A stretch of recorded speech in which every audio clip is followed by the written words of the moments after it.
انظر کیف فضلنا بعضهم علی بعض،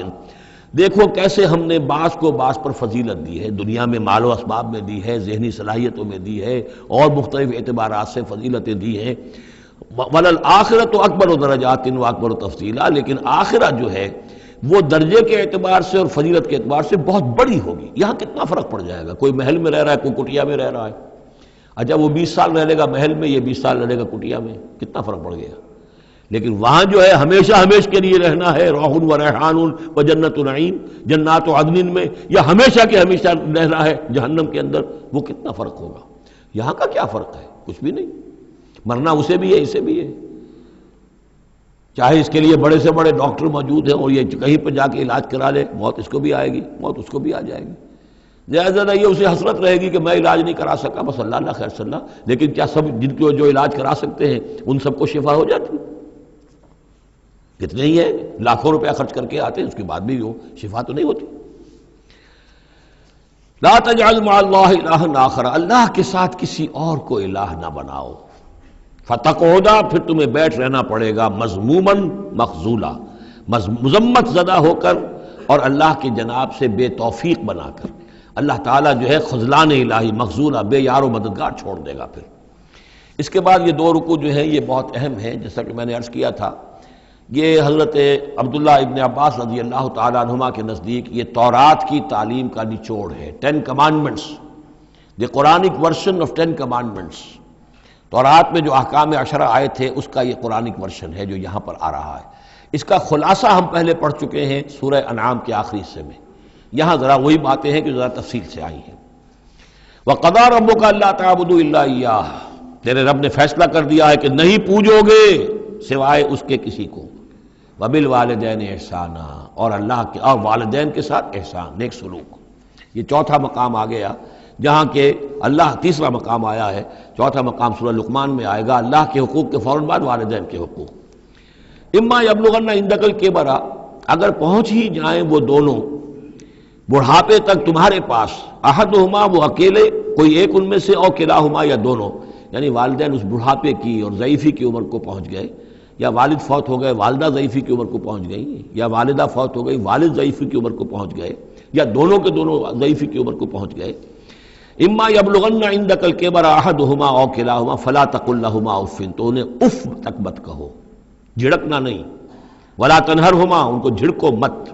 وقل لہما قولا کریما، ان سے بات کرو نرمی کے ساتھ، ادب کے ساتھ۔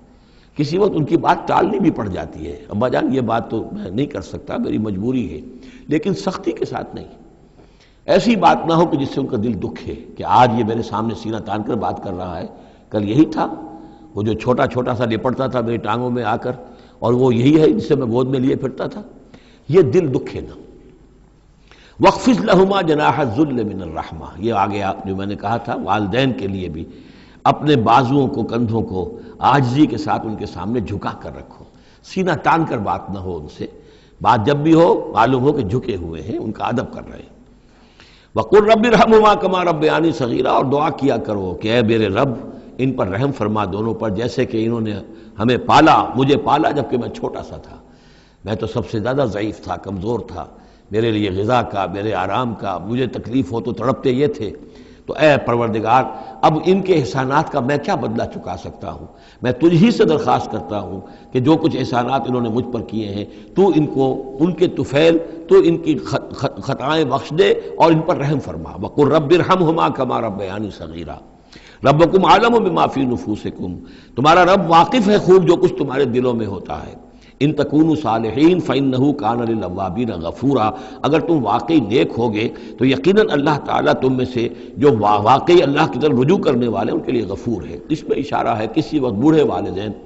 جیسے کہ ہم پڑھ آئے کہ لا یعلم من بعد علم شیئا، وہ کبھی بچوں کی سی آتیں نوت کر آتی ہیں، پھر کبھی وہ ایسی باتیں کہتے ہیں کہ جو نہیں کی جا سکتی، کہیں روکنا بھی پڑتا ہے، ٹوکنا بھی پڑتا ہے، لیکن یہ کہ اگر مجبوراً کہیں ایسی بات کرو اور کرو ادب کے ساتھ، سختی نہ ہو، تو پھر یہ کہ اللہ تعالیٰ جانتا ہے تمہاری نیت کو، کہ تم اگر اپنے والدین کی یہ بات نہیں مان پا رہے ہو، تمہاری مجبوری ہے، وہ تم جانتے ہو، اللہ تعالیٰ کے علم میں ہے، تو اللہ غفور اور رحیم ہے۔ وَآتِ ذَا الْقُرْبَىٰ حَقَّهُ، اور قرابت داروں کو بھی ان کا حق ادا کرو۔ والمسکین اور مسکین کو، وابن السبیل اور مسافر کو، ولا تبذر تبذیرا اور نام و نمود کے لیے اپنی دولت مت اڑاؤ۔ تبذیر جو ہے اسراف سے بہت بڑا جرم ہے۔ اسراف یہ ہے کہ ضرورت میں ضرورت سے زائد خرچ کیا جائے۔ کھانا آپ کی ضرورت ہے، وہ کھانا ایک سالن روٹی سے بھی آپ کی غذا پوری ہو سکتی ہے، لیکن چار چار کھانے، یہ اسراف ہے۔ کپڑا آپ کی ضرورت ہے لیکن وارڈروبس کی وارڈروب بھری ہوئی ہے کپڑوں سے، یہ اسراف ہے۔ جتنے آپ کے لیے لازم ہے، ضروری ہے، وہ رکھیے۔ اور تبذیر یہ ہے کہ بلا ضرورت خرچ کرنا، صرف نام و نمود کے لیے، اپنی دولت کی نمائش کے لیے، شادیوں پر خرچ ہو رہا ہے اور کس قدر ہو رہا ہے، دھوم دھڑکتا ہے، کوئی اس کی ضرورت نہیں ہے، یہ ہے تبذیر۔ بلا تبذر تبذیرا، اپنی دولت کو نام و نمود کے لیے مت اڑاؤ۔ ان المبذرین کانوا اخوان الشیاطین، یقیناً یہ مبذرین جو ہیں، یہ فضول خرچی کرنے والے، بیکار دولت اڑانے والے، اپنی دولت کی نمائش کے لیے، یہ شیطانوں کے بھائی ہیں۔ یہ کیوں ہے؟ یہ بات جب میری سمجھ میں آئی تھی تو بہت قرآن مجید کے ایک اعجاز کا ایک پہلو مجھ پر منکشف ہوا تھا کہ وہ جو آیت ہم پڑھ چکے سورہ مائدہ میں، شیطان کیا چاہتا ہے؟ انما یرید الشیطان ان یوقع بینکم العداوۃ والبغضاء فی الخمر والمیسر، شیطان یہ چاہتا ہے کہ تمہارے مابین دشمنی پیدا کرے، بغض پیدا کر دے شراب اور جوئے کے ذریعے سے۔ وہی بغض اور دشمنی جو ہے وہ اس سے پیدا ہوتی ہے کہ کسی سیٹھ صاحب کی بیٹی کی شادی ہے اور اس پر جو کچھ ہو رہا ہے، وہ جو پوری کوٹھی جو ہے وہ بنی ہوئی ہے، بقائے نور بنی ہوئی ہے اور دھوپ دھڑ رہا ہے۔ اچھا اسی سیٹھ صاحب کا کوئی شوفر بھی ہوگا، کوئی پہرے دار ہوگا، کوئی مالی ہوگا، کوئی اس کا خانسامہ ہوگا، اس کی بچی شاید بوڑھی ہو رہی ہو، اس کے ہاتھ پیلے نہیں ہو رہے ہیں، کیا ہوگا اس کے دل میں؟ کیا چھریاں نہیں چل رہی ہوں گی اس کے دل میں؟ کیا پھر محبت پیدا ہوگی یا نفرت پیدا ہوگی؟ پھر تو ایسا ہوگا کہ جب اس کا داؤ چلے گا، یہ پیٹ پھاڑے گا اپنے اس سیٹھ کا اور لے کر جائے گا۔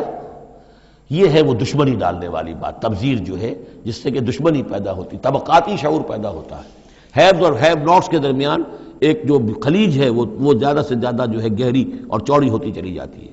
وَكَانَ الشَّيْطَانُ لِرَبِّهِ كَفُورًا، اور یقیناً شیطان اپنے رب کا بہت ہی ناشکرا تھا۔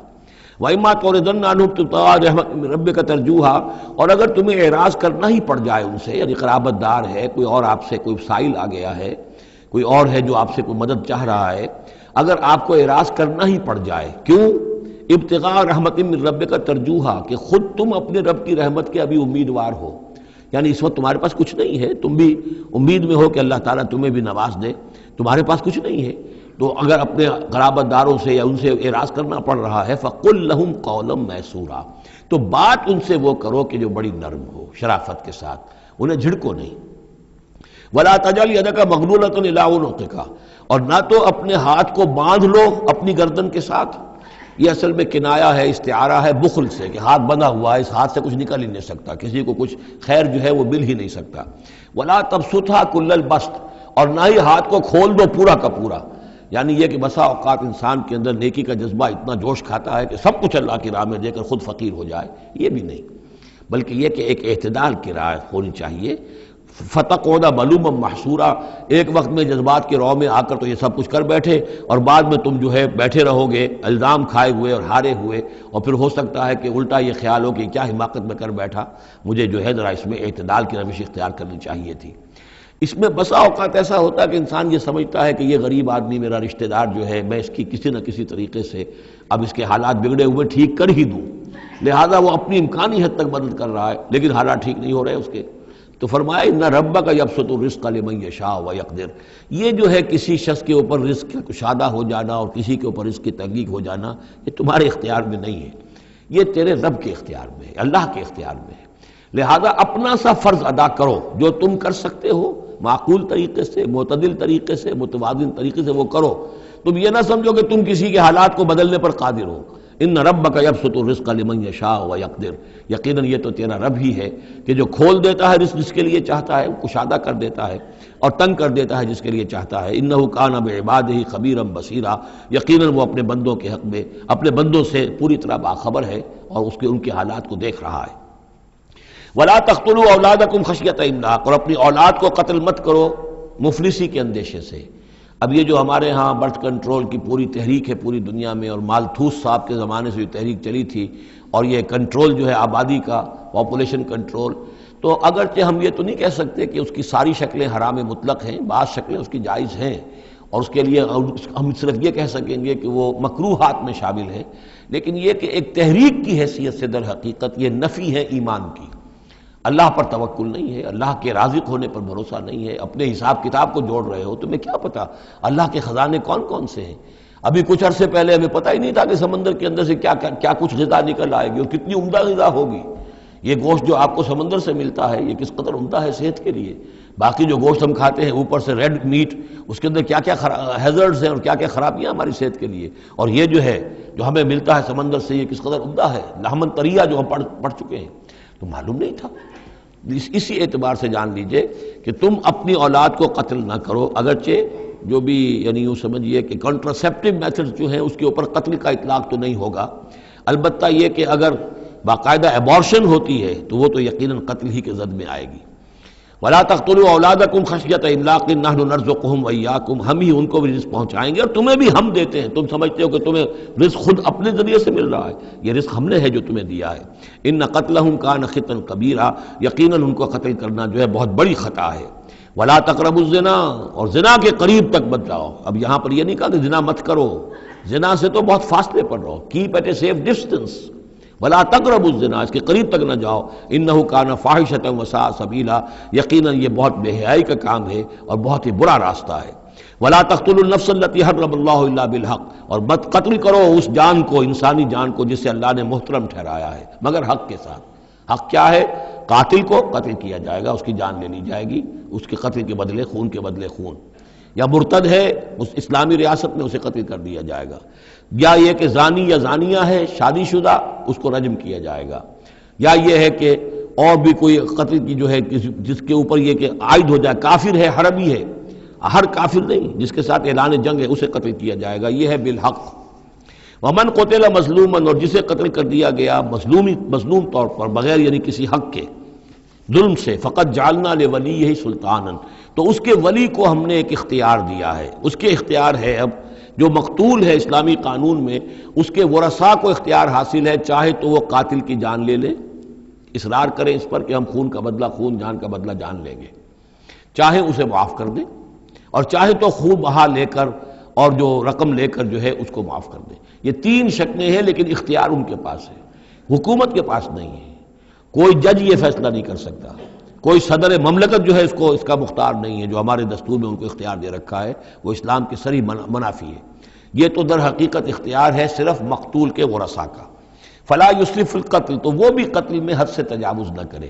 یہ نہ کرے کہ ایک آدمی قتل کیا اس کے قبیلے والوں نے ہم ان کے 10 قتل کریں گے، نہیں، یہ نہیں، بلکہ یہ کہ ایک قاتل جو ہے در حقیقت قتل کے بدلے اسی قاتل کی جان لی جائے گی۔ انہو کان منصورا، اس کی مدد کی جائے گی، یعنی جو بھی مقتول کے ورثاء ہیں ان کی مدد کی جائے گی۔ ریاست کا کام یہ ہے کہ وہ قاتل کو تلاش کرے، قاتل کو پکڑے، مقدمہ چلائے، اس پر ثبوت فراہم کرنا، یہ سارا ریاست کا کام ہے، لیکن مقدمے میں مدعی ریاست نہیں ہے۔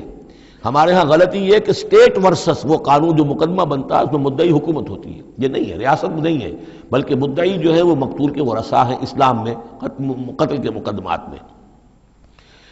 وَلَا تَقْرَبُوا مَالَ الْيَتِيمِ إِلَّا بِالَّتِي أَحْسَنُ، یہ آیت ہم پہلے بھی پڑھ چکے ہیں، اور یتیم کے مال کے قریب تک بھی مت آؤ مگر بہترین طریقے سے، اس کی حفاظت کرو اور اس کو سنبھال کر رکھو، اس کو ضائع نہ کرو، اسے کھانے اور ہڑپ کرنے کی کوشش نہ کرو، حتیٰ یبلغ اشدہ، یہاں تک کہ وہ اپنی پوری قوت کو پہنچ جائے، پوری جوانی کو پہنچ جائے، سمجھ کو پہنچ جائے، بالغ ہو جائے۔ وَأَوْفُوا بِالْعَهْدِ، اور عہد کو پورا کرو، ان العہد کان مسئولا، یقیناً عہد جو ہے معاہدہ جب بھی ہو جائے اس کے بارے میں مسئولیت ہے، اللہ کے ہاں جواب دہی کرنی پڑے گی، باس پرس ہوگی۔ وَأَوْفُوا الْكَيْلَ إِذَا كِلْتُمْ، اور جب بھی تم ماپو تو پورا ماپو، پیمانہ پورا بھرو۔